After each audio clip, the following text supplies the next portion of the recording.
Hi everyone, my name is Victor Prieto. I'm a senior at Rider University and my major is accounting and finance. The topic I'm going to be discussing today is moving the goalposts. A similar name for this is raising the bar, and I mention this because I think more people could relate to it.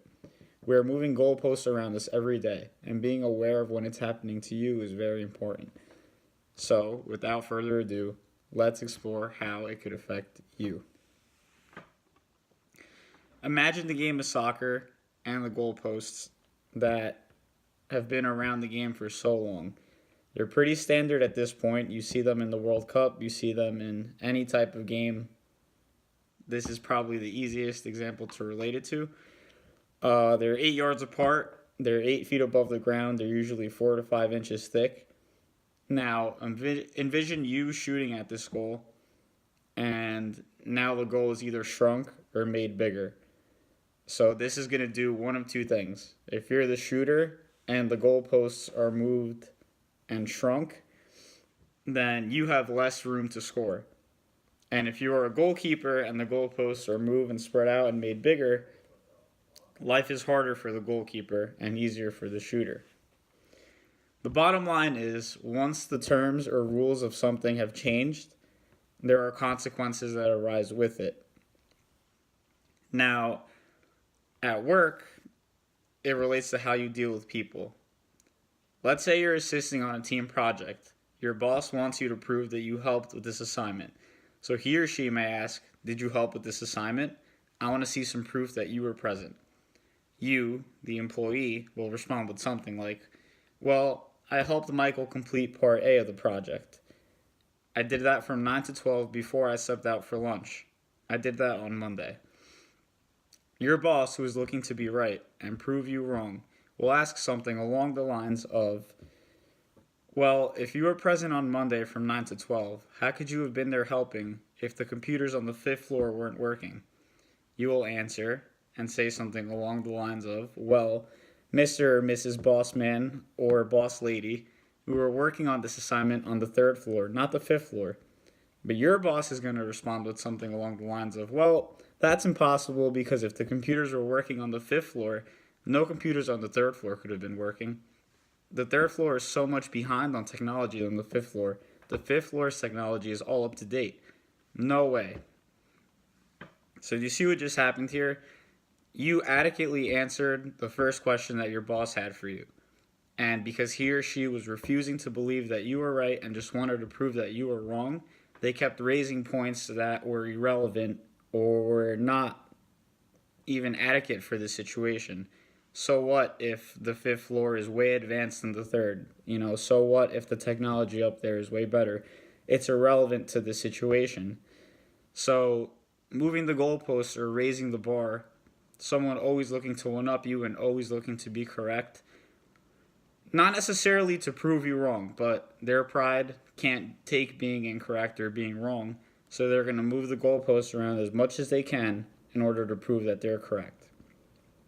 So that's an example of how it could happen at work. Now, this happens in real life more often than not. Something that I discussed was something common. A common purchase is purchasing a car. Moving the goalposts around with something like that when you're dealing with large amounts of money can be very difficult. A real life example, something that meant a lot to me, that was relevant to me and my family, was my uncle had owned property for 25 years, and he was looking to move out of there and purchase a new house. So, for a price of $200,000, he's looking to get rid of it.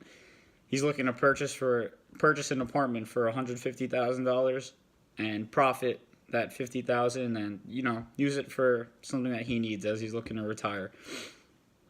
At the last second, once all is said and done, nothing is signed officially, but the buyer moves the goalpost and says, "You know what? I'm not going to pay $200,000 for the house anymore.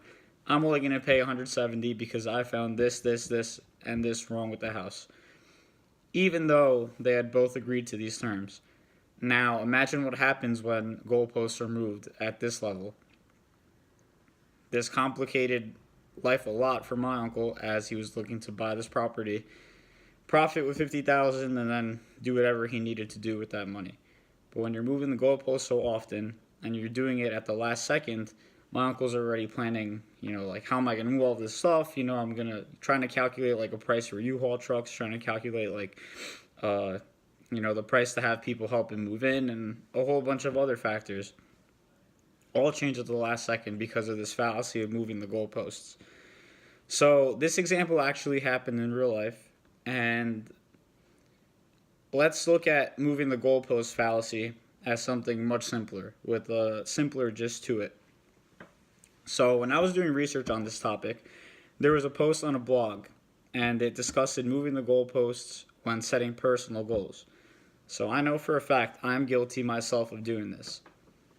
I'm guilty of setting a task for myself, achieving it, and then never being completely satisfied.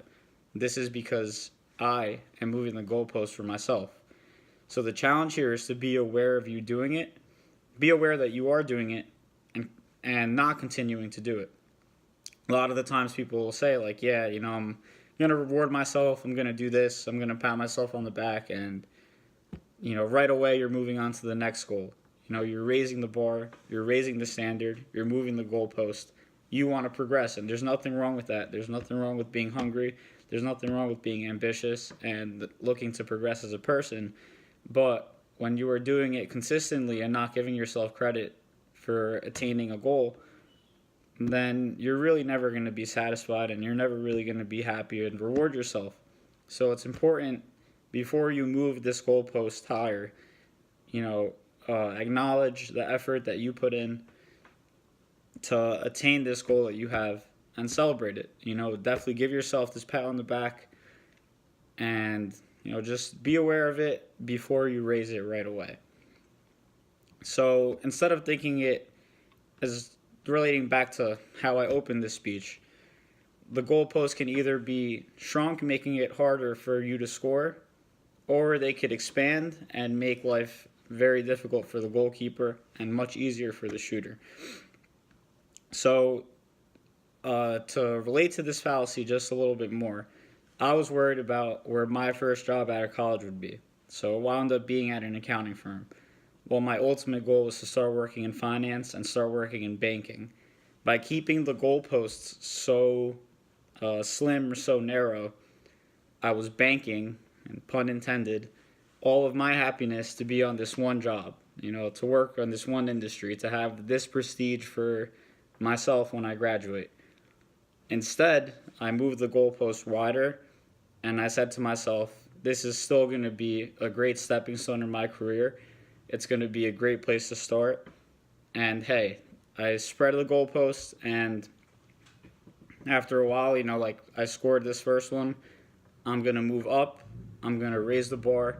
I'm going to move the goalpost for myself, and I will attain what my original goal was. There's nothing wrong with having this stepping stone in the mix. I hope that everyone got something from this. I hope that everyone moves the goalposts at an appropriate rate. Thank you guys for listening. Have a great night.